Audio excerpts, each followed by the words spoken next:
Hey, it's Matt from Custom Car Grills with a mesh install for the 2008 through 17 Toyota Sequoia. Here's a sneak peek of how the finished grill will look once we're done with it. For this install, the stock grill does need to be removed from the vehicle. There's a handful of bolts and clips that will be holding it on, which can be unfastened with basic hand tools. Once the grill is by itself, I'll flip it around so I can get to work on the back. There are 6 bolts that are holding on the lower support bracket. A Phillips head screwdriver should make short work of unfastening these, and be sure to save them for later when this needs to be reinstalled. There's also a couple screws that are holding on the hood latch bracket. The bracket and screws should also be saved for later. Now it's time to cut out the bulk of the center of this grill.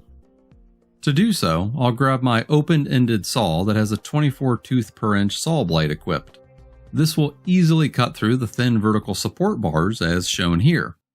The thicker horizontal bars will take a little bit more effort, but with a good angle and some perseverance, this isn't too hard to work through.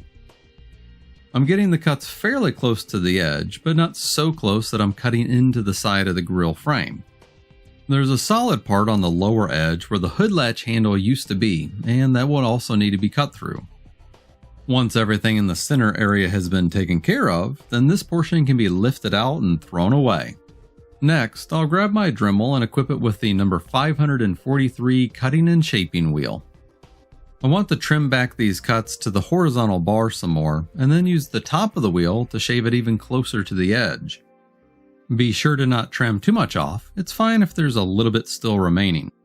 After that, I'll grab a couple masking tapes.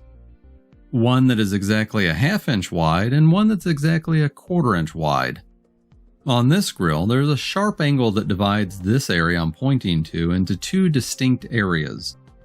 I'm going to use the 1/2 inch tape and run it along the frontmost edge of the top as well as the left and right sides. What this will do is give us a precise cut line to follow along for a consistent 1/2 inch deep edge to install the mesh onto. For only the bottom edge, I'm going to use the 1/4 inch tape and repeat the same steps. In the case of the lower edge though, I'm going to run a second tape line on top of the initial run to make it a little bit thicker. When finished, it's going to be somewhere around 3/8 of an inch thick, but it may vary a little bit thicker or thinner. Here's a closer look as to why this is done for the lower edge. These little dimples continue to curve down a little bit. I want the tape to be right about near the bottom of this dip, and it's okay if there's a little small portion of the dip remaining, it can be smoothed out later. Again, I'll use the Dremel and cutting wheel for this step. I can cut along this tape line easily while keeping a little distance just in case I slip. A good steady hand is important for this step, and an extra person can be quite helpful to steady the grill while the installer is focusing on making the cut straight. The corner and side cuts can be tricky, and getting the grill in a different position or awkward angle might be necessary to make the right cut. Always try to make these cuts from behind with the top of the cutting wheel facing the front of the grill. This includes the cuts on the lower edge, which can be done at somewhat of an awkward angle. No need to rush this though, I want to make sure I get a good clean cut. Afterward, the unwanted portion of the edge can be removed and thrown away. The upper edge will still have some connecting plastic that will need to be cut out. It's important to note that later I shaved back the tabs that I'm cutting here further inward and upward. Now, with the upper edge also removed, we're left with a rough cut. There's going to be some burnt on plastic bits that can be picked off by hand at this point. Then we can refine down the cut that I just made with the top of the cutting wheel. The wheel is highly abrasive and ideal for slowly shaving the plastic right up to the tape's edge. To smooth this out even further, I'll grab a sander and work over this edge until I'm satisfied with the cut line's straightness and smoothness. This can be done by hand, but it goes much faster if the installer has access to a dual action sander. One area that should probably be done by hand though is these lower corners. It's a little too small to properly fit a sanding disc in. I just used a little bit of 180 grit paper and shaped it until I had a smooth transition from the lower edge to the sides. Once that's done, then I'll remove the cutting tape line and throw that away. If the cuts to the sides have not been sanded smooth yet, this will be the time to take care of that. I am using my dual action sander here, but this can easily be done by hand too. If this is being done by hand, a sanding block will make the whole process easier. By now, I'd assume it's pretty obvious that we have two big gaps on the side that will need to be repaired. To get this started, I'll grab some aluminum tape. Other tapes can be used, but I like this type because I can bend and mold it and it'll keep its shape. This is a nice feature to have to prevent spillage of the repair material. Next, I'll tape off the front of the grill again. This is also done to help prevent any unwanted spillage. Keeping the repaired spot just where I want it will end up being less sanding later on. Once it's all taped up, then I'll grab some of my plastic repair material. I like to use Valvoline's Plyo Grip Plastic Repair number 3. Applying this is easy as dispensing it right into the gap with a little extra to spare. Then I'll grab a Bondo spreader and pack it in gently and even it out some. Now it just needs to cure, and once it's hardened up, then the tape can be removed and that should be enough for the front area. To reinforce the repair a little bit, I'll now add some repair material on the back of the grill, like so. I don't want to build this out to a crazy thick edge, so I'll grab a small brush and spread the material around a little bit and even it out. Once it's hardened up, I'll come back and knock down some of the excess, starting with the edge that leads back towards the engine compartment, and then the back edge. The front edge, though, is really where I want to focus my attention since it's the part that will be seen. A dual action sander will work quite well for this step, but like I mentioned before, some regular old sandpaper and a sanding block will also work. I'll work this over with a 180 grit until it takes the correct shape. Here's how mine's looking so far. This edge is looking fairly seamless and it's going to make for a nice clean edge once we're done with it. To fill in any sanding marks or remaining unevenness, I'll grab some finishing putty. I like to use USC's icing, though other brands will work just fine for this step too. I'll dispense out a small amount and add some hardener before thoroughly mixing them together. This stuff is pretty time sensitive, so even though I want to get a good mix, I do need to use this up before it starts to harden. Using a spreader, I'll get a decent amount scooped up and then apply it onto the edge with moderate pressure. An even spread with good coverage is what we're looking for here. Now it's back to sanding once again. This time I'll be using some finer grits and working this down to a 400 grit paper. It's important to get a proper contour on the back of the edge too. I want this to look factory fresh when it's complete, and that includes all of the faces of this edge that will be seen. Once I'm happy with the inside edge, then I'll remove the tape and focus on the radius of that edge as it goes to the outside of the grill. I'm using some 320 and 400 grit paper to refine this edge radius so that it will look factory fresh from top to bottom. After I have the right radius, it should feel and look seamless in the repaired area. On the lower edge, if there's any unevenness left over from the dimples in the stock grill, this is the time to work those out to be flat.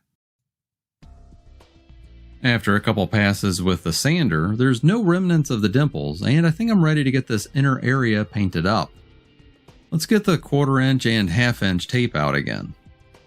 I'll carefully line the inner edge, right up to where the outer part of the grill meets the inner portion. The 1/4 inch tape is flexible, but some areas may require multiple pieces at multiple angles to get the proper coverage. Then I'll grab some paper to cover the bulk of the outer grill shell, and then affix it with some 1/2 inch tape. Full and complete coverage of the outer grill shell is important because we want to make sure not to get any paint on it. Next, I'll grab a red Scotch-Brite pad and scuff up the remainder of the factory paint job on the inside edge that's not taped off. This will create some micro abrasions that will help with the adhesion of the primer for a better and longer lasting paint job. I later cleaned up any dust with a tack cloth. A good primer that I've used before with good results is the SprayMax brand 1K Self-Etch Primer Filler. This stuff sprays and dries pretty quickly, and here's how mine looks after an application. Generally, the stuff goes on very smooth, but to get an absolute clean flat black look, I'll grab some 400 and 600 sandpaper to smooth this out. The black I'm going to use on this build is the SprayMax 1K Trim Paint in matte black. This should give a nice contrast to the glossy black outer shell. Once I'm satisfied with the coverage, I'll start unwrapping this so I can get to the mesh install. This is looking really good so far. The cut areas are fully repaired and it looks factory fresh again. Now, let's take a look at the mesh piece that we have for sale on our website.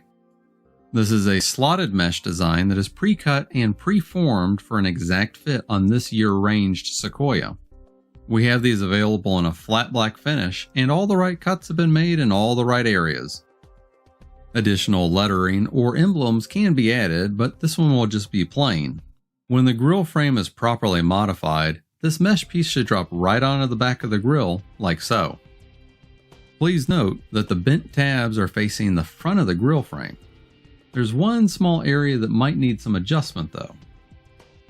Depending on how the lower corners were cut, this area right here might need to be pushed in or out just a little bit.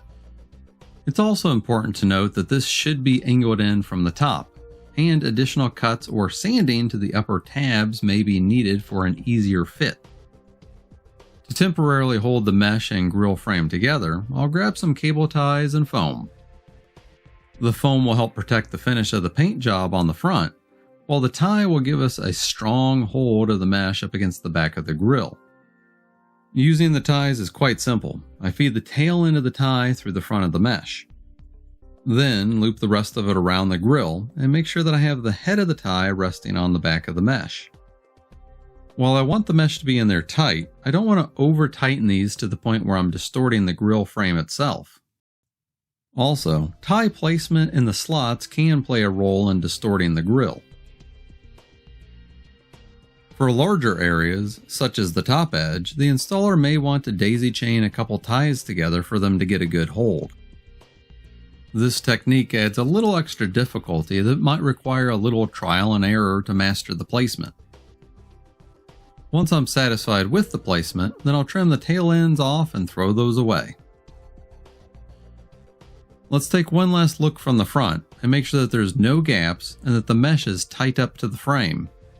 I think this looks good, so I'm ready for the mesh to be bonded on. I'll use the plyo grip as an adhesive, since I have quite a bit left from the repair on the sides.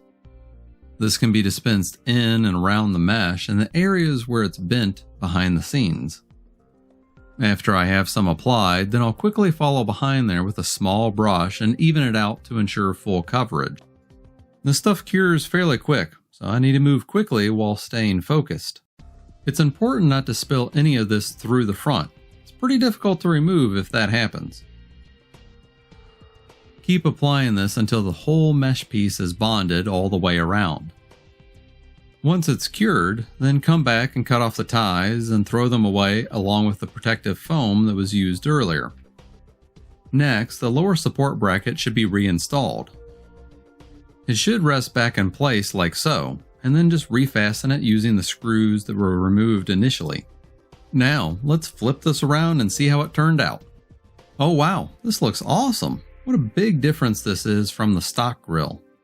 The cut and repaired areas look very clean, and the flat black mesh is a perfect complement to this grille frame. Overall, I'd say this turned out really good, and I think Sequoia owners are going to be really happy to have this as a grille option. This is a super clean look that can be easily customized with letters or emblems, and we look forward to seeing what owners come up with for their installs. One final thing to note, there will need to be a hood latch bracket installed. This is the one that we're including with the mesh piece. The existing part of the bracket that was removed earlier needs to be screwed into the new piece that we're sending out. Once that's fastened, then fasten the new bracket in place here with the screw from earlier on the lower support bracket. The grille is now ready to be installed back on the vehicle. Here's a few customer pictures of how this grille turned out on the customer's vehicle. Well, that's all I have for this video, and I hope you liked it. If you have any questions about it, then feel free to contact me, and thanks for watching.